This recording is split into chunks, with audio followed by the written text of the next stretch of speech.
Février 1985. Imaginez un peu la scène. On plonge directement au cœur d'une immense salle moscovite, les raies lourds, étouffants, chargés de fumée de cigarettes sous la chaleur des projecteurs. Des dizaines de journalistes du monde entier retiennent littéralement leur souffle. Le silence est total. Ce qui se joue à cette table, ce n'est pas un simple événement sportif. C'est un championnat du monde d'échecs, oui, mais c'est surtout un affrontement qui porte sur ses épaules tout le poids géopolitique de la guerre froide. On va décortiquer tout ça dans cette analyse. Écoutez bien cette réflexion de Garry Kasparov lui-même, elle est absolument fascinante. Pour lui, les échecs, ce n'est pas juste un jeu de société de haut niveau. C'est une rencontre entre l'art et la science, un véritable miroir impitoyable de la vie. Et il faut bien comprendre qu'à l'époque, pour l'Union soviétique, les échecs étaient perçus comme la preuve ultime, la démonstration prétendument irréfutable que le système marxiste-léniniste était intellectuellement supérieur à l'Occident. Sauf que, dans notre histoire, ce fameux plateau de jeu ne va pas refléter la force de l'Empire, mais bien ses fissures les plus profondes. Et ça nous amène pile à notre grande question du jour. Comment est-ce possible? Comment la rivalité acharnée entre deux grands maîtres a-t-elle pu préfigurer l'effondrement total d'une superpuissance? Comment 64 petites cases noires et blanches ont pu raconter la chute inéluctable de l'Union soviétique bien avant que le monde entier ne réalise ce qui se passait? Karpov contre Kasparov, le choc des générations. Faisons tout de suite connaissance avec nos deux protagonistes. Ce qu'on a là, ce sont vraiment deux avatars parfaits de leurs époques. À gauche, Anatoly Karpov. Froid, orthodoxe, calculateur.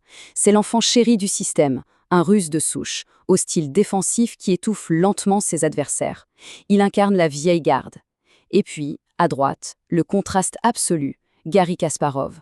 L'outsider par excellence, venu de Bakou, avec des origines arméniennes et juives. Un jeune rebelle au style explosif, ultra-agressif. Lui, il représente cette nouvelle génération qui a soif de réforme. Le marathon de Moscou est une décision complètement inattendue. On entre dans le vif du sujet avec le championnat de 1984. 48. Gardez bien ce chiffre en tête, parce qu'il représente une brutalité physique et psychologique à peine croyable. 48 parties jouées d'affilée, sur 5 mois de véritable torture mentale. Une guerre d'usure totale.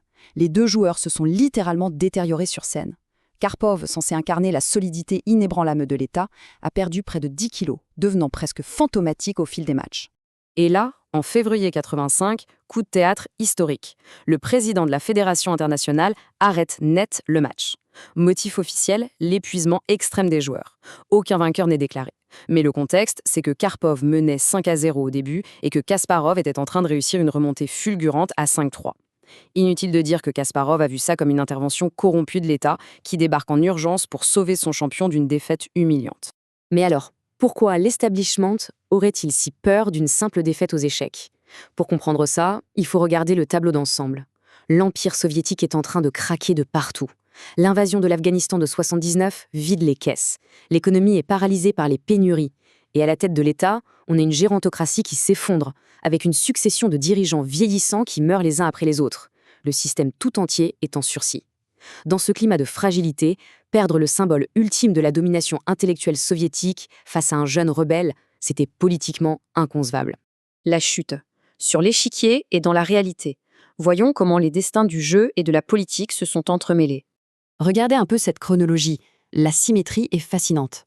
À mesure que Kasparov prend le dessus et démantèle lentement Karpov dans leur match retour, l'Union soviétique se fracture exactement au même rythme sur la scène mondiale. C'est presque poétique.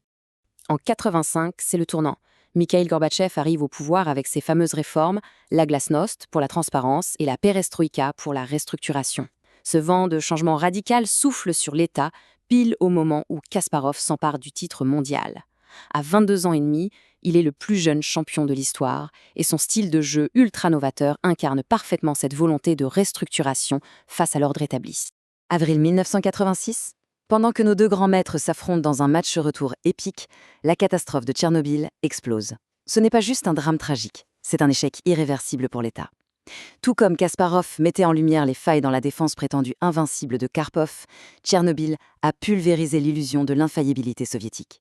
L'incompétence systémique a été exposée au grand jour et la confiance du peuple a été brisée net. Et c'est là qu'on observe une ironie historique incroyable.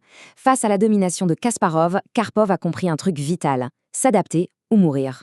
Il a complètement repensé sa stratégie. Nouveau régime, nouveau sommeil, création d'une équipe d'analystes d'élite et abandon de ses ouvertures classiques pour esquiver l'agressivité de son rival. L'ironie, c'est que l'enfant conservateur du système a su évoluer pour survivre, alors que l'Empire soviétique, lui, est resté tellement rigide qu'il n'a pas pu éviter le mur. On avance jusqu'au championnat de 1990 à New York avec une image d'une puissance symbolique folle. Kasparov refuse carrément de jouer sous le drapeau soviétique. À la place, il impose le nouveau drapeau tricolore russe à sa table. C'est un acte de rébellion pur et simple. Il se comporte comme un État indépendant alors que l'Union soviétique n'est même pas encore officiellement tombée. C'était l'annonce en direct de ce qui allait se passer sur la scène mondiale. Au-delà de l'échec et mat, la réalité post-soviétique. Avant de voir ce qu'ils sont devenus politiquement, jetez un œil à ces statistiques. Sur 144 parties jouées pour le titre mondial, on a 21 victoires pour Kasparov, 19 pour Karpov et un nombre hallucinant de 104 matchs nuls. Ça montre à quel point cette rivalité a été une véritable guerre de tranchées sur 6 ans. Deux génies d'une force tellement égale qu'ils ont épuisé toutes leurs ressources l'un contre l'autre. Une fois les échecs derrière eux, leurs vies ont pris des chemins diamétralement opposés. Et devinez quoi? Ça reflète encore une fois la fracture de la Russie moderne. Karpov s'est rangé du côté de l'establishment, devenant député à la Douma, tandis que Kasparov, toujours fidèle à son rôle d'outsider, a pris la tête de l'opposition politique, affrontant le gouvernement jusqu'à être contraint à l'exil. Mais attention, l'histoire ne s'arrête pas sur une simple division politique. Il y a un profond respect humain là-dedans. En 2007, quand Kasparov s'est retrouvé emprisonné pour avoir manifesté, Karpov a bravé toutes les pressions pour tenter de lui rendre visite en prison. Il a prononcé ces mots très forts : « Mon adversaire d'hier est un collègue dans la profession et aujourd'hui un humain en détresse. » Un lien indissoluble forgé sur 64 cases. Pour conclure cette analyse, posons-nous une question fondamentale. Aux échecs, on sait que s'obstiner dans une mauvaise position ne fait qu'accélérer l'échec et mat. Alors, si un simple jeu de société a pu nous raconter l'effondrement d'un empire entier, quels sont les mouvements géopolitiques subtils qui sont en train de se jouer aujourd'hui sous nos yeux et qui façonneront notre avenir? L'échiquier mondial est en place et la prochaine partie a déjà commencé.